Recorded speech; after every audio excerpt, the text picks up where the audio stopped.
Assalamualaikum warahmatullahi wabarakatuh. Selamat datang di laporan aktualisasi dan habituasi nilai-nilai dasar kedudukan dan peran PNS untuk mendukung smart governance.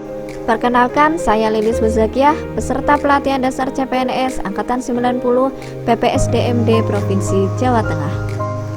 Saya akan memaparkan kegiatan aktualisasi saya selama 30 hari yang berjudul Penggunaan Media Geobot dan Spin Game, mata pelajaran matematika, materi bangun datar pada peserta didik kelas 4 di SDN 2 Wadas Malang.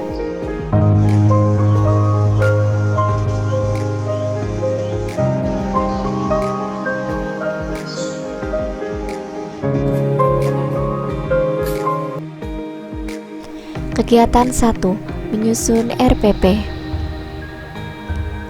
Tahap yang pertama, mencari materi dan referensi media pembelajaran.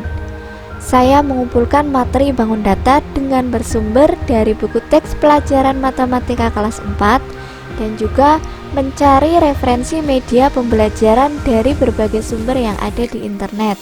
Kegiatan ini menghasilkan materi dan referensi media pembelajaran. Yang kedua, saya membuat draft RPP. Kegiatan ini menghasilkan adanya draft RPP.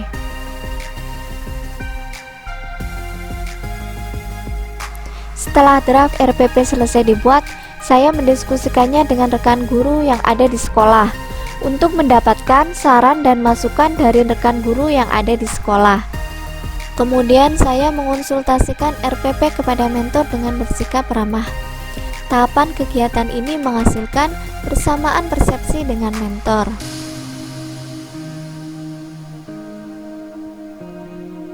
Setelah mendapatkan saran dan masukan dari mentor, saya menyusun RPP dengan penuh tanggung jawab. Tahapan kegiatan ini menghasilkan adanya dokumen RPP. Kemudian, saya meminta persetujuan kepada mentor menggunakan bahasa Indonesia yang baik dan sopan.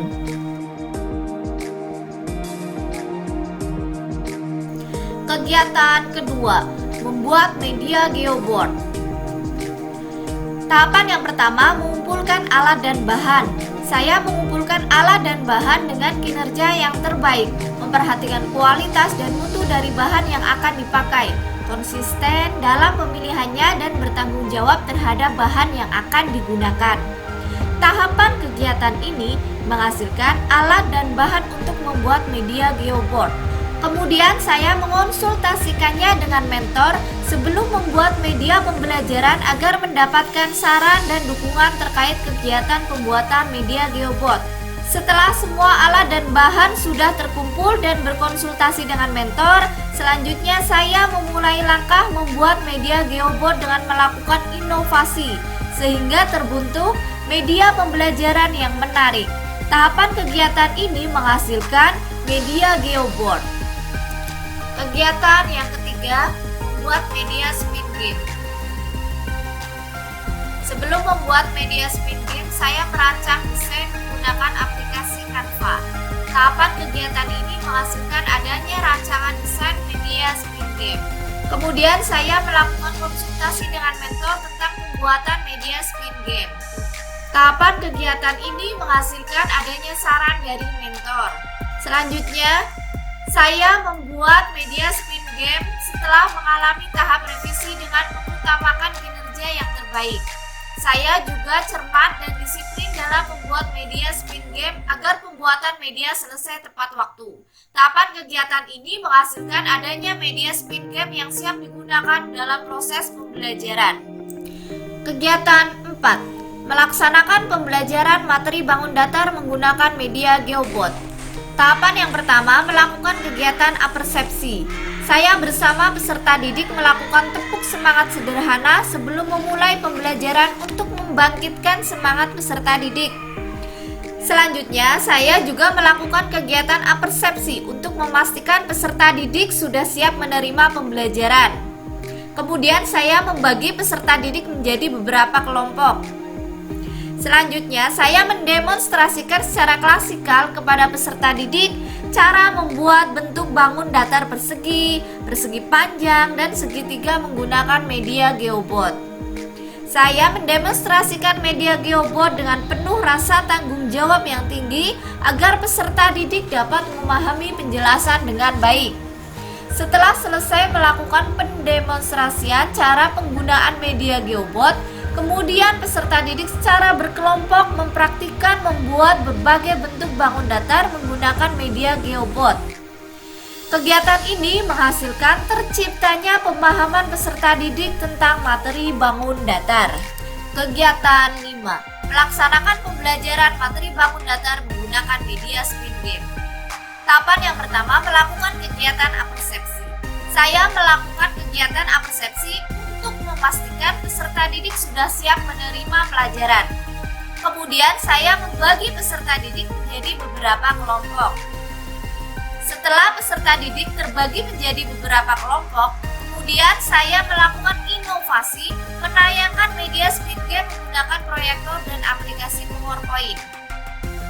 Saya melaksanakan pembelajaran materi bangun datar menggunakan media spin game untuk memenuhi kebutuhan peserta didik agar materi yang disampaikan lebih mudah dimengerti, lebih menarik dan menyenangkan bagi peserta didik.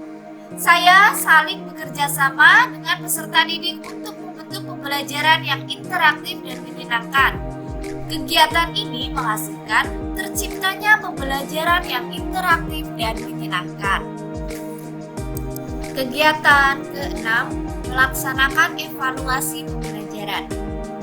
Tahapan yang pertama, menyiapkan soal evaluasi. Saya menyiapkan soal evaluasi dengan cara memetakan KD, buat kisi-kisi soal dan kunci jawaban. Soal evaluasi sebanyak 20 soal bentuk pilihan ganda. Tahapan kegiatan ini menghasilkan adanya soal evaluasi. Kemudian saya melaksanakan evaluasi untuk mengetahui tingkat penguasaan peserta didik terhadap materi yang sudah dipelajari. Saya menggunakan bahasa yang santun dan ramah pada saat menjelaskan aturan mengerjakan soal evaluasi. Selanjutnya, saya mengoreksi evaluasi dengan jujur dan bertanggung jawab. Selesai mengoreksi, saya merekap nilai evaluasi menggunakan Microsoft Excel. Tahapan kegiatan ini menghasilkan adanya nilai evaluasi peserta didik. Setelah selesai merekap hasil evaluasi, saya menyusun laporan dan melaporkannya kepada mentor. Setelah pelajaran menggunakan media geoboard dan spin game, pembelajaran matematika menjadi sangat menyenangkan, menarik, dan mudah dipahami. Pembelajaran yang sudah dibuat oleh Ibu Lilis, Bu Sakya, ini saya coba untuk sebagai alat pembelajaran di kelas 2. Ternyata anak-anak antusias sekali dan anak mudah menerima materi apa yang sudah saya sampaikan. Pembelajaran spin game juga merangsang siswa untuk lebih aktif dalam pembelajaran matematika. Penggunaan media pembelajaran sangat penting karena memiliki fungsi yang sangat bagus. Salah satunya dengan media pembelajaran, maka penanaman konsep-konsep ilmu pengetahuan akan lebih jelas kepada siswa dan lebih mudah dimengerti dan juga lebih mudah diingat oleh siswa. Dengan media pembelajaran juga sangat penting untuk merangsang motivasi siswa dalam mengikuti pembelajaran serta meningkatkan keaktifan siswa di dalam mengikuti proses pembelajaran.